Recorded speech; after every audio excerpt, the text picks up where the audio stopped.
The biggest question the Yankees are going to have to answer heading into the offseason involves free agent to be Aaron Judge after he bet on himself and delivered an AL record 62 home runs this season. So let's talk to the New York Post's Mike Vaccaro to get his thoughts on if all rise stays in the Bronx.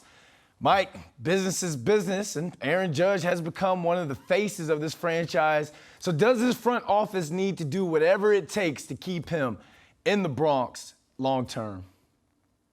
I just have a hard time believing that he's not going to be a Yankee next year. And look, I realize you get only so many options and opportunities to become a free agent, and he's going to cash in on it no matter where he goes.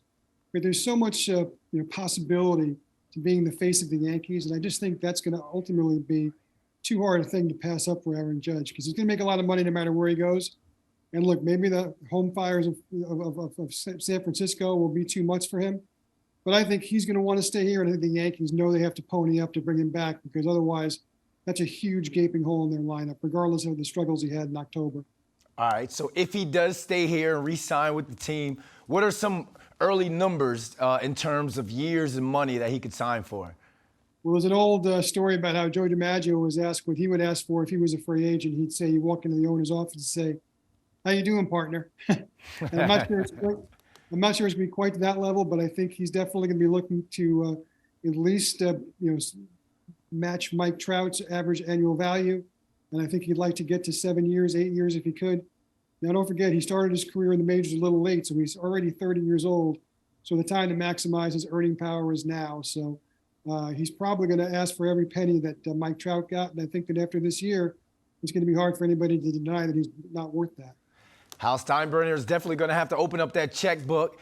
And I understand that Yankees fans, they probably don't want to hear this next question, but this is the media side of things. If he doesn't re-sign with the Yankees, which other teams have pockets deep enough to sign Aaron Judge? Well, the Giants have always been the one that really kind of intrigues people because he's from that area. He grew up a Giants fan. And obviously, they would do everything in their power to make him the centerpiece of their franchise for the next 8 or 10 years. And I'm sure there's an appeal to that. Look, I mean, as long as Steve Cohen owns the Mets and he's worth $15 or $16 billion, you got to figure that that's at least a small possibility, although I don't know if the Mets necessarily want to get into one of those long-standing salary wars with the Yankees over the long haul. And obviously, the other big behemoth markets in Chicago and Los Angeles, all 4 teams there, you would think would at least be intrigued and would have the market value to be able to go after him. But to me, it's probably going to come down to the Yankees or the Giants. And I just don't believe that the Yankees are going to be undersold on this. I really don't. If he goes, it's not going to be because the Yankees decided to not try and maximize what they could with him. Really quick, Mike, do you think that the fact that he was booed by Yankees fans during the playoffs, do you think that could be a factor in his decision? I really don't. Look, I think a lot of times we put ourselves in the place of the athletes and how we would feel if people booed us. I think athletes are just, they have a tougher skin than that. They realize that booing is part of the game. And that for all the great things that come in New York and in markets like New York, one of the things that you have to endure is the flip side. And during bad times, guys get booed. Everyone has gotten booed. Joe DiMaggio got booed.